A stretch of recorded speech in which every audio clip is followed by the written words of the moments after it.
So let's take a look at two numbers, 2 and 4. Let's start with the 4.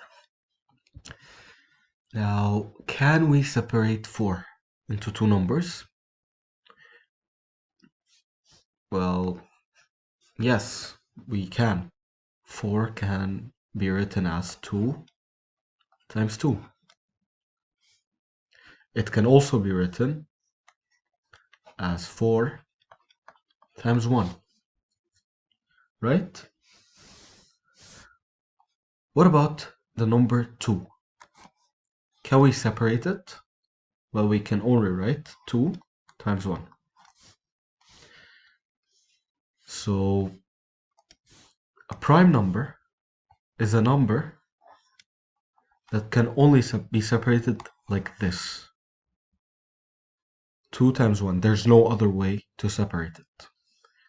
On the other hand, composite numbers have more ways to be separated.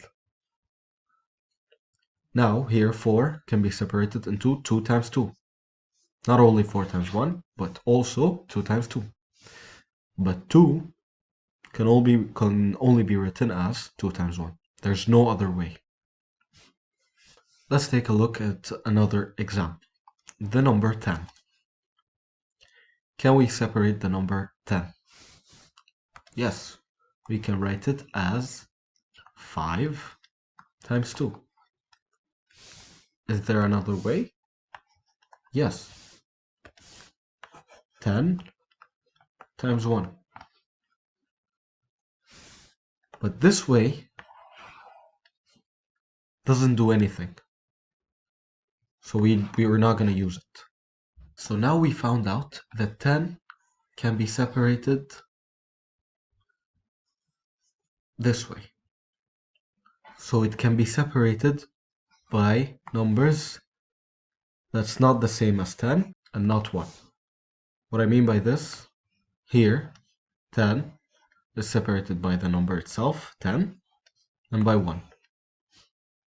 So can we do it in another way? Yes, we can, which means that 10 is a composite number.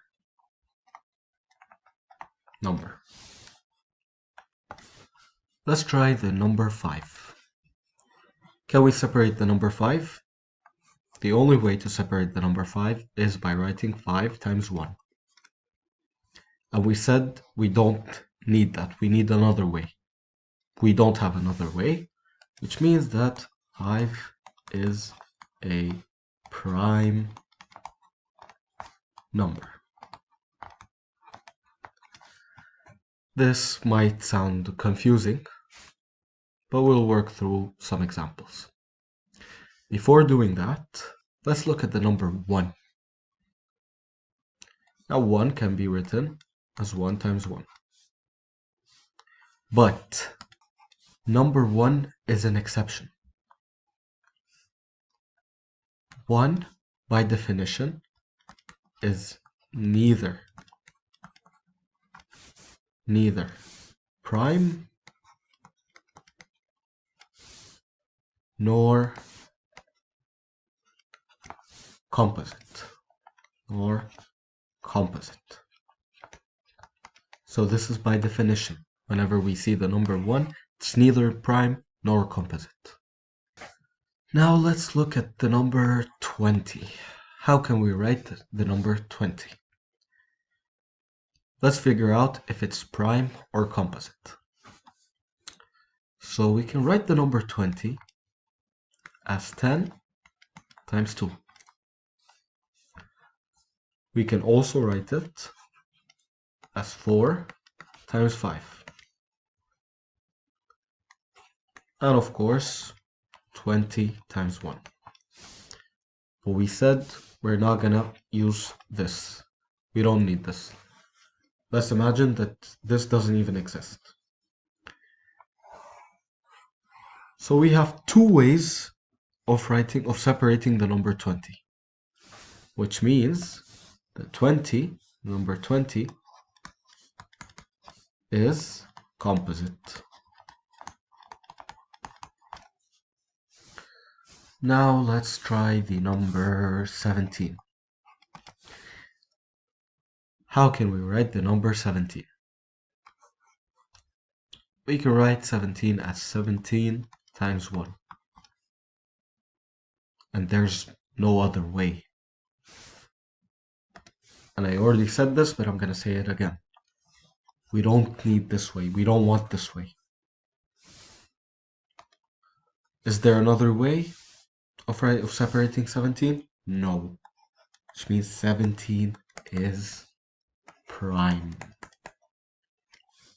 17 is prime. What about 22?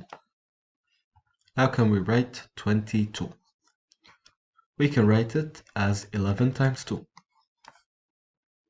I'm not going to even write the other way.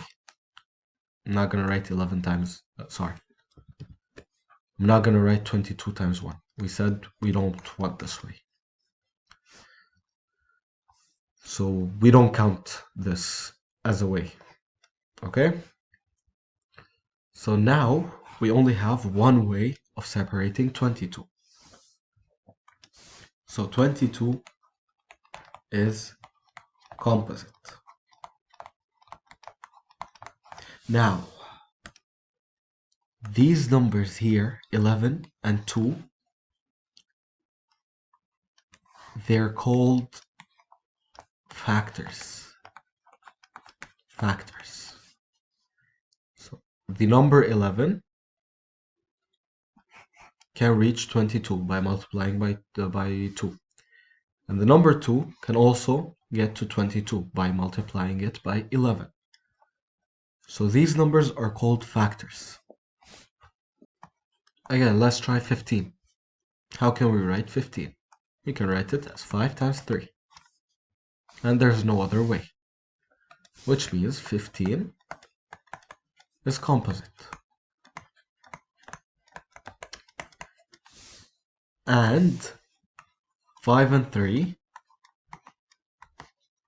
are both factors of 15. It's very simple. So now we know the meaning of a factor. So let's look at some definition. When the only two factors of a number are one and the same number, then it's prime. Otherwise, it's composite. So we said 2 is prime. Why? Because the only way we can separate it is 2 times 1. So when the only two factors, here are the factors, 2 and 1 are the factors of 2. So the only two factors of 2, which is the number, are 1, and the same number. So 1 and the same number, then the number is prime. And that's why 2 is prime. Otherwise, if it has other factors, then the number is composite. So remember, the number 1 is neither prime nor composite. This is by definition. And now I want you to tell whether each number is prime or composite. These are the 4 numbers. Leave your answers in the comments below. Thank you for watching. Please like, share, subscribe, and watch my previous videos.